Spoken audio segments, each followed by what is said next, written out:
Indrajit study point में आप सभी का स्वागत है। हम पढ़ रहे हैं एनसीईआरटी क्लास 11 अध्याय 4 इस्लाम का उदय और विस्तार भाग 7।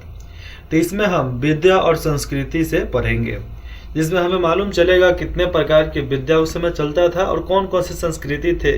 ऐसे तो हम लोग मुसलमानी सभ्यता के बारे में पढ़ रहे हैं, तो मुसलमानी सभ्यता के बारे में यहाँ इस अध्याय में ज़्यादा पढ़ेंगे, लेकिन बाकी सब धर्मों के बारे में भी पढ़ने को मिलेगा और इस्लाम में कितने धर्म होते हैं उसको भी यहाँ पर समझने को आपको मौका मिलेगा। तो चलिए शुरुआत करते हैं बिना समय को नष्ट किए हुए। तो जो अन्य लोगों के साथ संपर्क में आने पर, यहाँ पर समझो, जब अन्य लोगों के साथ, अलग अलग लोगों के साथ संपर्क में आने पर मुसलमानों के धार्मिक और सामाजिक अनुभवों में गहराई आई। अलग अलग धर्म के लोग मिले, अलग अलग लोगों से संपर्क हुआ उन लोगों के, तो उन लोगों के बीच में अनुभवों में थोड़ी गहराई आई। तो मुस्लिम समुदायों को अपने ऊपर सोच विचार करना पड़ा। जो मुस्लिम समुदाय था उसको सोच विचार करना पड़ा कि भैया अब हमारा क्या होगा। और ईश्वर मतलब अल्लाह और संसार से जुड़े मुद्दों से भी जूझना पड़ेगा। अब मुसलमानों ने भी सोच लिया कि भैया घर से बाहर निकल गए हैं, अपने इलाके से बाहर निकल गए हैं, अलग अलग संस्कृति के लोग मिल रहे हैं, तो भैया हमारा क्या होगा। तो हमारा क्या होगा, इसीलिए उन लोगों ने ईश्वर को अल्लाह बनाया। ऐसे पैगंबर मोहम्मद को मानते थे, फिर उन लोगों ने क्या कहा, अभी लोग भगवान बोलते हैं तो हम लोग अल्लाह बोलेंगे, उनके भाषा में अल्लाह चला। तो संस्कार से जुड़े मुद्दे भी वहाँ पर जुड़ने लगे कि भैया उनका संस्कार ये है तो हमारा भी कुछ संस्कार होना चाहिए।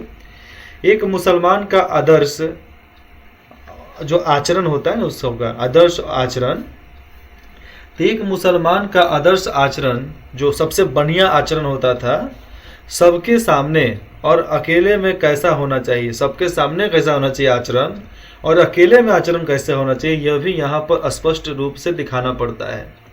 सृष्टि रचने का क्या उद्देश्य है, ये पूरा दुनिया बना किस कारण, सृष्टि रचने का क्या उद्देश्य है, यहाँ पर सबसे ये सवाल भी है एक तरीके से। और कोई व्यक्ति यह कैसे जान सकता है, मतलब सृष्टि रचने का, इस दुनिया को बनाने का क्या रहस्य है, कोई कैसे जान सकता है कि भगवान ईश्वर उसके द्वारा पैदा किए जीवों से क्या चाहते हैं। मतलब जो हम पैदा हुए हैं तो हमसे इस दुनिया, इस धरती, इस सृष्टि और भगवान से अल्लाह क्या चाहता है, वो कैसे इंसान को मालूम चलेगा, यहाँ पर एक सवाल है। फिर से सुनो, सृष्टि रचने का क्या उद्देश्य है और कोई व्यक्ति यह कैसे जान सकता है कि ईश्वर उसके द्वारा पैदा किए जीव से क्या चाहता है, कैसे मालूम चलेगा जी।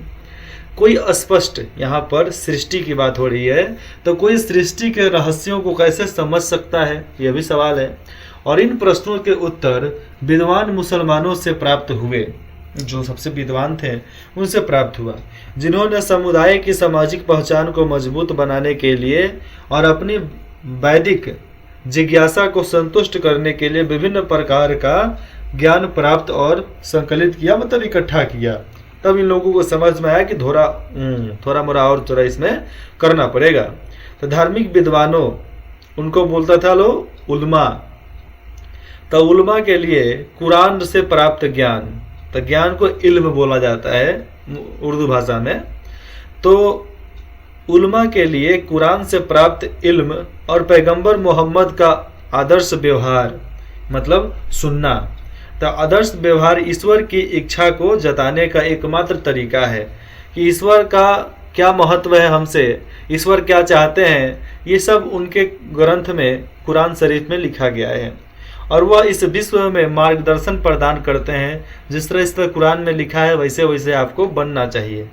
लेकिन जो उनके अनुसार बनना चाहिए उसके विरुद्ध तुम क्यों जाते हो।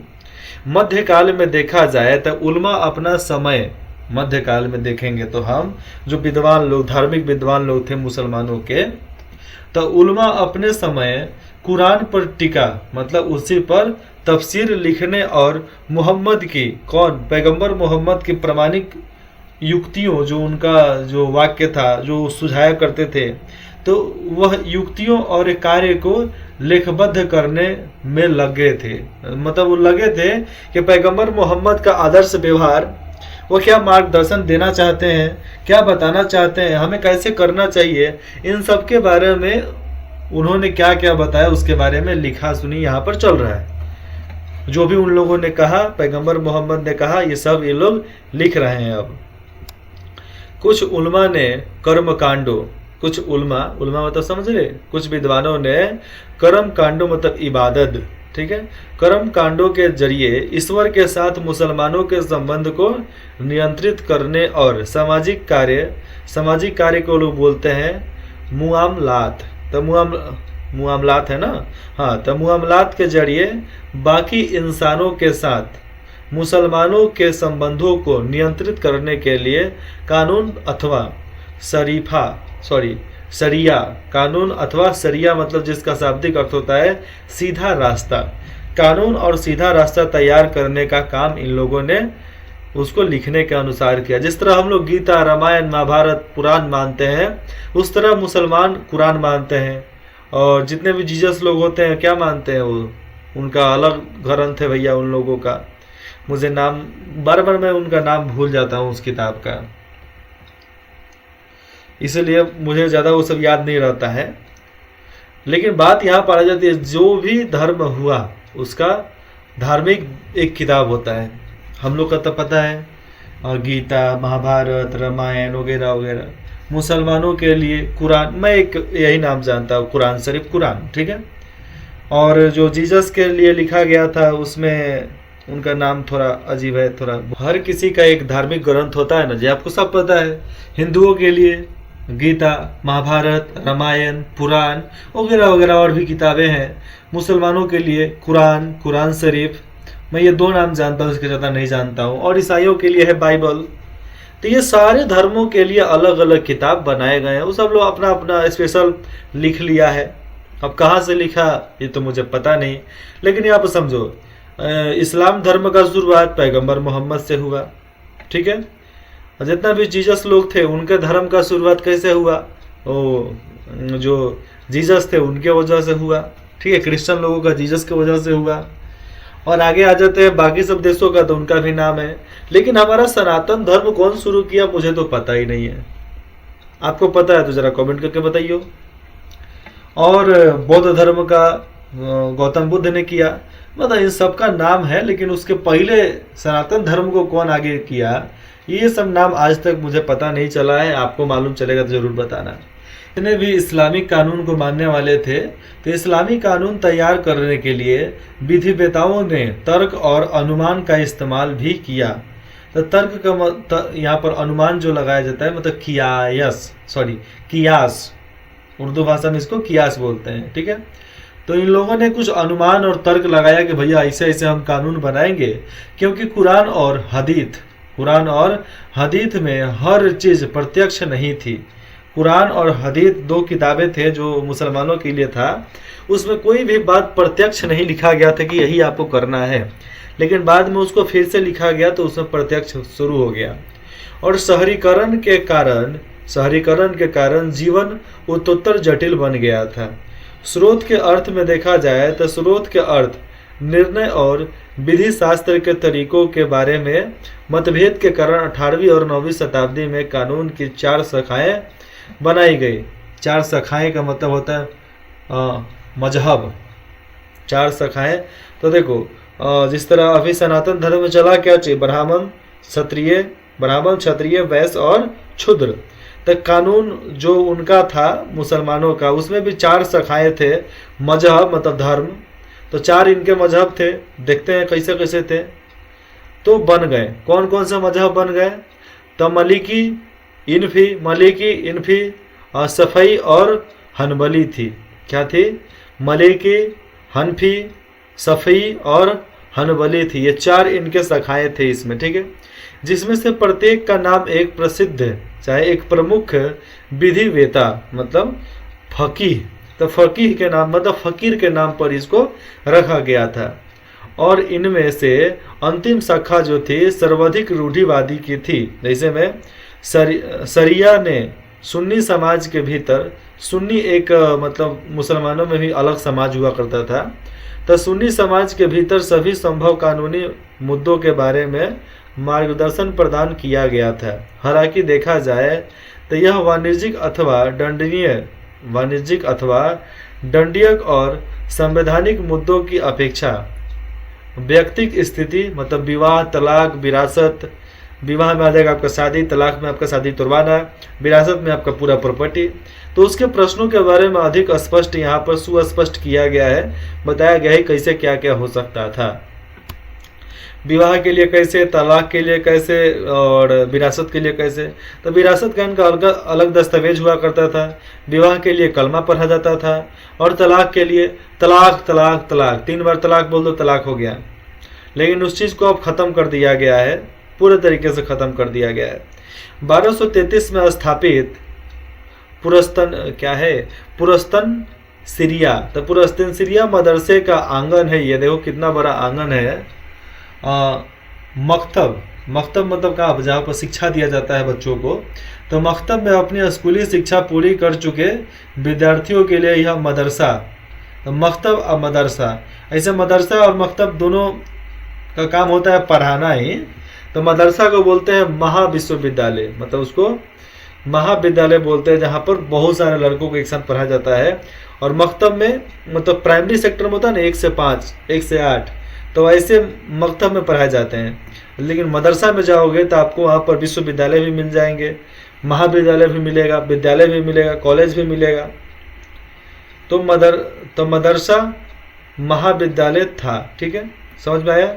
और मदरसे जो थे मस्जिद से जुड़े होते थे, लेकिन बड़े मदरसों की अपनी मस्जिद होती थी। जितना भी बड़ा मदरसा हुआ करता था उन लोगों का अपना मस्जिद हुआ करता था, वहीं पर वो बच्चों को इबादत करने के लिए सिखाते थे, नमाज पढ़ने के लिए सिखाते थे, दुआ मांगने के लिए सिखाते थे। मुझे भी सीखना है, लेकिन सीखेंगे, हम भी सीखेंगे एक दिन। आगे देखते हैं कुरान शरीफ। यदि संसार के सभी पेड़ कलम होते, कलम मतलब क्या चीज़, लिखने के लिए कलम होते और समुद्र स्याही होती, संसार के सभी पेड़ कलम होते और समुद्र स्याही होती, और इस तरह 7 समुद्र स्याही की पूर्ति करने के लिए होते, तो भी लिखते लिखते अल्लाह के शब्द समाप्त ना होते। इतना ज़्यादा अल्लाह के बारे में लिखा जा सकता है। ये कुरान अध्याय 31 में आप पढ़ोगे, जब कुरान का किताब पढ़ोगे, आप ग्रंथ पढ़ोगे, तो उसके 31 अध्याय में इस चीज़ को पढ़ने के लिए आपको मिलेगा। मुझे भी एक किताब लाना है, मुझे भी पढ़ना है। यहाँ पर देखो 9वीं शताब्दी में चरम पत्र पर लिखे कुरान का एक स्पष्ट यह सूरा 18 अल-काफ गुफे की शुरुआत है। तो शुरुआत में इसको बनाया गया है और इसमें मूसा का उल्लेख किया गया है, और इस कोणीय कूफी लिपि में ध्वनियों को लाल चिन्ह से दिखाया गया है ताकि उदाहरण में मदद मिल सके। आगे देखते हैं।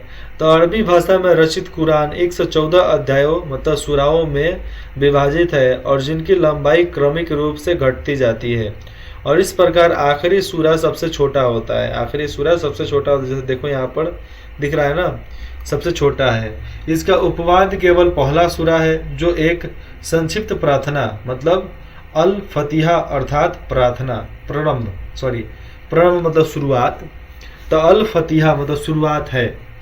मुस्लिम परंपरा के अनुसार देखा जाए तो कुरान उन संदेशों, यहाँ पर है रहस्यों द घटना, तो उन रहस्यों का संग्रह है जो रहस्य हर किसी को आसानी से देखने को नहीं मिलता, जो खुद ने पैगंबर मोहम्मद को 610 से लेकर 1232 के बीच की अवधि में पहले मक्का में और फिर मदीना में दिए थे। या ऐसे यहाँ पर संग्रह है, जैसा ऐसा उपदेश है जो मक्का मदीना में दे चुके थे 610 से 32 के बीच में। और इन रहस्योदय घटनाओं को संकलित करने का कार्य किसी समय 650 में पूरा किया गया, मतलब इसको लिख दिया गया था, लिखित रूप में संकलित कर लिया गया था। ठीक है। आज जो सबसे प्राचीन संपूर्ण कुरान हमारे पास है वह 9वीं शताब्दी का है। कितना? 9वीं शताब्दी का। ऐसे बहुत से खंड हैं जो इससे पुराने भी हैं। जो सबसे पहले के हैं वे हैं चट्टान के गुंबद और 7वीं शताब्दी के सिक्कों पर उत्कीर्ण पद जो सबसे पहले के कुरान की किताब के ही उसमें का कलमा लिखा गया है, उसका श्लोक लिखा गया है यहाँ पे। प्रारंभिक इस्लामिक धर्म के बारे में हम बात कर लें तो प्रारंभिक इस्लाम के इतिहास के लिए स्रोत सामग्री के रूप में कानून के उपयोग ने कुछ समस्याएं यहाँ पर प्रस्तुत की है। और पहली यह कि यह एक धर्म ग्रंथ है। क्या है? एक धर्म ग्रंथ है, एक ऐसा मूल पाठ है जिसमें धार्मिक सत्ता निहित है। क्या है? धार्मिक सत्ता उसमें लगा हुआ है। और मुसलमानों का आम तौर पर यह विश्वास है कि खुदा की वाणी मतलब कलाम अल्लाह, खुदा की वाणी कलाम अल्लाह होने के कारण इसे शब्द समझा जाना चाहिए। मतलब शब्द बाई शब्द इसको शब्दस्थ समझना चाहिए, कंठस्थ याद होना चाहिए। हालांकि बुद्धिवादी जितने भी पढ़नियार थे तब बुद्धिवादी धर्म विज्ञानी अधिक उदार थे, मतलब इसके लिए बहुत ज़्यादा ललायक वो लोग रहते थे। उन्होंने कुरान की व्याख्या अधिक उदारता के साथ की और 1833 में अब्बासी खलीफा अल मामून ने यह मत लागू किया कि मतलब विश्वास अथवा महीना के मुकदमे में, ठीक है, ये कुछ यहाँ पर जाहिर किया कि कुरान खुद की वाणी की बजाय उसकी रचना है। कुरान खुद की वाणी नहीं है, उसकी रचना है, मतलब अब्बासी खलीफा का रचना है, मतलब वो बताता है। और दूसरी समस्या यह है कि कुरान प्रायः रूपकों में बात करता है। किसमें? एक रूप में बात करता है। और ओल्ड टेस्टामेंट समझे यहाँ पर, और ओल्ड टेस्टामेंट तौरीत, तो तौरीत के विपरीत, मतलब किसी का नाम है ओल्ड टेस्टामेंट, ये भी राजा हुआ करते होंगे, यह घटनाओं का वर्णन नहीं करता बल्कि केवल उनका उल्लेख करता है। इसलिए मध्यकालीन मुस्लिम विद्वानों को पैगंबर मोहम्मद के वचनों के, यहाँ पर समझो आप, मध्यकालीन मुस्लिम विद्वानों को पैगंबर मोहम्मद के वचनों के अभिलेख हो मतलब हदीथ की सहायता से टीकाओं की रचना करनी पड़ी। टीकाओं मतलब थोड़े थोड़े बातों को उन लोगों ने रचना किया। और कुरान को पढ़ने समझने के लिए कई हदीथ लिखे गए, मतलब कई उसमें अभिलेख लिखे गए, खंड अलग अलग लिखे गए, जैसे ऐसा लिखा गया कि उसको लोग आसानी से समझ सकता है। मतलब ऐसा नहीं लिखा गया था कोई नहीं समझ पाए, इतना आसानी से सरलता से लिखा गया तो सब कोई आसानी से पढ़ भी सकता था और अपना काम कर भी सकता था। अंतिम रूप लेने से पहले यहाँ पर समझ में आएगा कि अंतिम रूप लेने से पहले शरिया, जितने भी शरिया थी वो खंड लिखे गए थे, तो शरिया को विभिन्न क्षेत्रों के रीति रिवाजों पर आधारित कानूनों मतलब उर्फ कानूनों और राजनीतिक तथा सामाजिक व्यवस्था के बारे में राज्य के कानूनों मतलब सियासा, वो लोग सियासत बोलते थे, तो सियासा शरिया को ध्यान में रखते हुए, सियासत को ध्यान में रखते हुए समायोजित किया गया, पूरे समाज में इसको फैलाया गया। लेकिन देहातों के बहुत बड़े भागों में रीति रिवाजों पर आधारित कानूनों ने अपनी ताकत बरकरार रखी और जमीन में बेटियों को उत्तराधिकार जैसे मामलों में शरिया के पतन से पहले रहे थे। तो इसमें मतलब उनका कितना अधिकार होगा, बेटी लोगों का कितना अधिकार होगा, ये बात यहाँ पर है, क्योंकि यहाँ पर बेटियों के अधिकार के ही बारे में बात हो रही है। तो इन सब के बारे में वहाँ पर लिखा गया था। उसके बाद से ही पतन चालू हो गया, बेटियों के अधिकार को ख़त्म कर दिया गया, क्योंकि बेटी को हम पैसा दे रहे हैं, दान दहेज दिए दे रहे हैं, तो उस पर से अब उसको पैसा कौन बात कर दे, अपने दौलत में से हिस्सा कौन बात कर दे।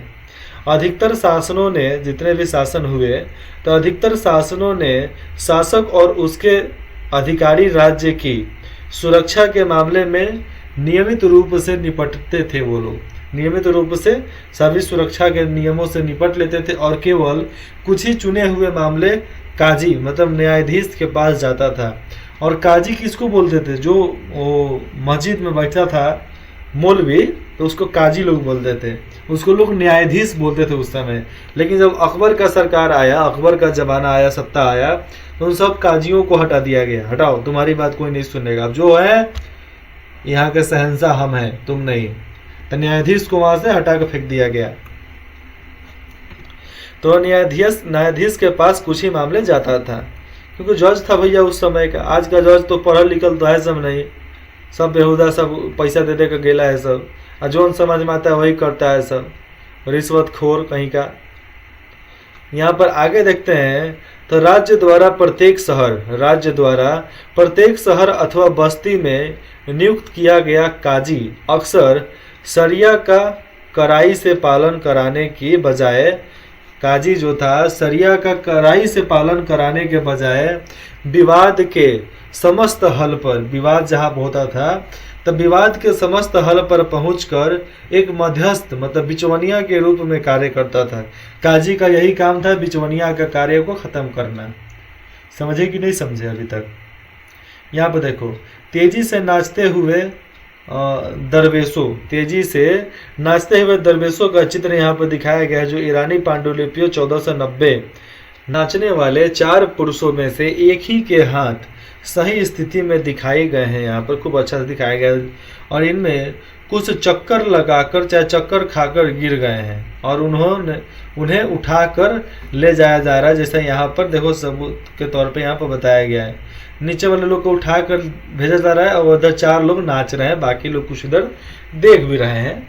मतलब सबकी अलग अलग यहाँ पर कुछ ना कुछ होती थी। जो भी करते थे भैया उन लोगों का मर्जी होता था, हमारा आपका मर्जी थोड़ा चलता था उनके ऊपर, हम तो उस समय पैदा भी नहीं हुए थे।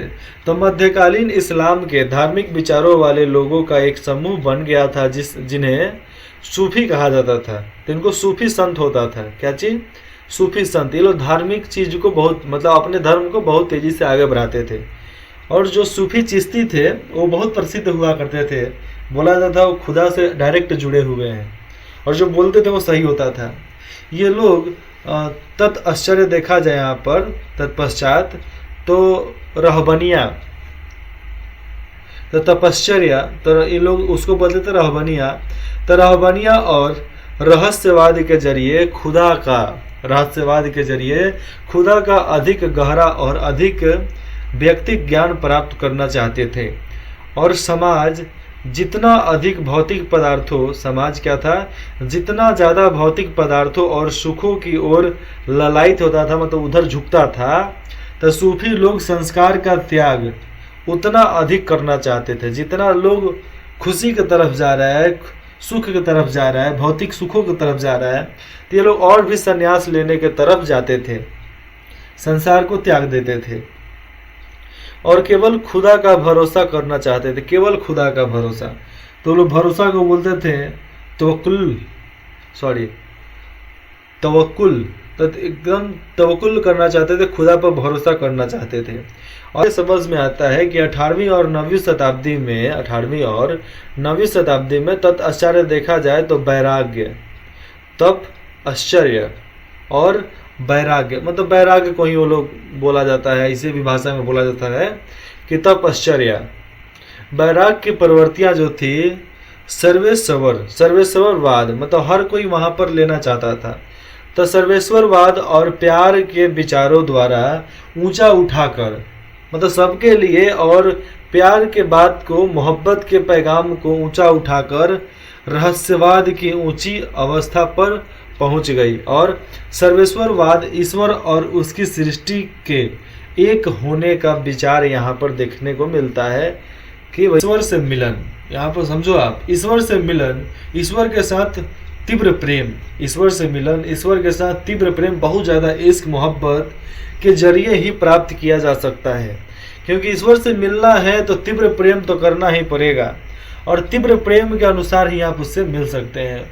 और इससे शक का उपदेश जो था ना, इस शक का उपदेश एक महिला संत बसरा की राबिया, जिनकी मृत्यु हो गई 891 में, तो उनके द्वारा ये बताया गया था, उनके द्वारा अपनी शायरी में दिया गया था। बयाजिद बिस्तामी, जिसकी मृत्यु हो गई 875 में, जिनकी मृत्यु, किसकी मृत्यु, बयाजिद बिस्तामी, जिसका मृत्यु 875 में हो चुका था, जो एक ईरानी सूफी था, मतलब ईरानी सूफी संत था।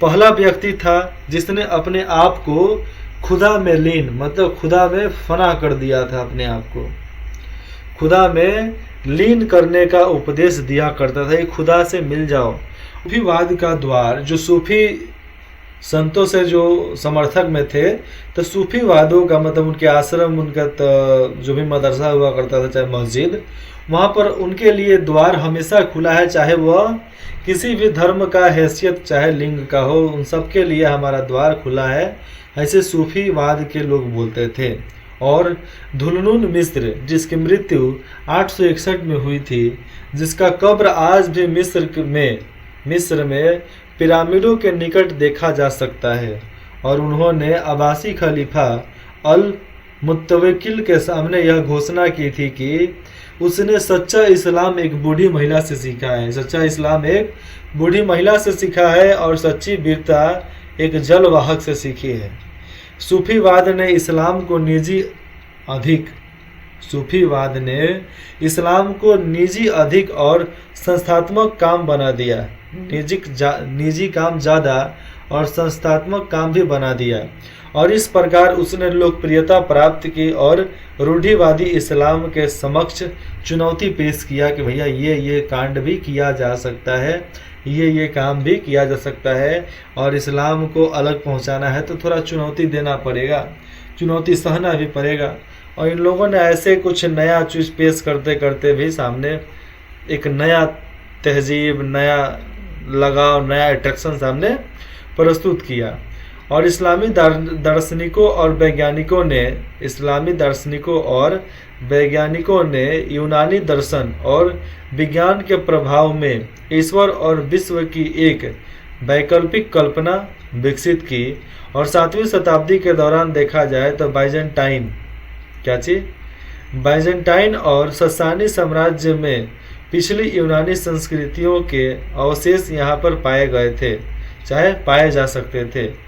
हालांकि देखा जाए तो वे धीरे धीरे समाप्त हो रहे थे, और सिकंदरिया, सीरिया, मेसोपोटामिया के स्कूलों में जो भी सिकंदर के साम्राज्य के भाग थे, जिस पर सिकंदर राज किया करता था, अन्य विषयों के साथ साथ यूनानी दर्शन, गणित और चिकित्सा की शिक्षा भी दी जाती थी हर बच्चे को। उमदया और अब्बासी खलीफा ने ईसाई विद्वानों से यूनानी और सीरियाई भाषा के किताबों का अनुवाद करा लिया, और जितने खलीफा थे अब उर्दू में लिखवा दिए इसको। और अल मामून के शासन में जब ये शासन करता था तो उस समय अनुवाद एक सुनियोजित क्रियाकलाप बन गया था, क्योंकि अनुवाद ही एक ऐसा काम था जिसको सबको करना था। और उसने बगदाद में एक पुस्तकालय और विज्ञान संस्था खोले, उर्दू में बोले तो बायत अल हिकमा, जहाँ विद्वान काम करते थे। ठीक है, सहायता दी गई थी कि भैया तुम काम करो। और अस्तु की कृतियाँ बकलीड और एजिमेंट और टोमी की पुस्तक, एक नया उनका पुस्तक था एल्मागेस्ट की ओर अरबी पढ़ने वाले विद्वानों का ध्यान दिलाया गया उसमें। और खगोल विज्ञान, गणित, चिकित्सा के बारे में भारतीय पुस्तकों का अनुवाद भी इसी काल में अरबी में किया गया था। भारत के सभी पुस्तकों का अनुवाद उन लोगों ने कर लिया।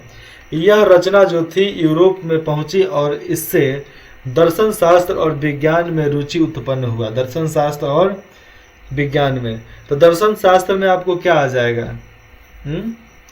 दर्शन शास्त्र में आपको आर्ट्स आ जाएगा, विज्ञान में आपको साइंस आ जाएगा। तो ये सबों के बारे में रुचि उन लोगों का और ज़्यादा पनपा, अच्छा लगा उन लोगों को। तो अच्छा लगता है तो भैया क्या से क्या नहीं होता आपको सब पता ही है। अगले भाग में हम यहाँ पर आदर्श विद्यार्थी से पढ़ेंगे। आदर्श विद्यार्थी में हमें समझ में आएगा कि भैया अच्छे विद्यार्थी होते कौन है। आप हो अच्छे विद्यार्थी कि हम हैं अच्छे विद्यार्थी? अच्छे विद्यार्थी कैसे, मतलब किसको कहा जा सकता है, क्यों कहते हैं, अच्छे विद्यार्थी के क्या क्या गुण होते हैं, चलिए इसके बारे में हम आपको अगले भाग में बताते हैं। ठीक है, आपको जो भी डाउट हो, दिक्कत हो, चाहे कुछ भी सलाह देना चाहते हैं, आप बेझिझक हमें कमेंट करके बता सकते हैं। इंद्रजीत स्टडी पॉइंट में जुड़ने के लिए आप सभी का बहुत बहुत धन्यवाद।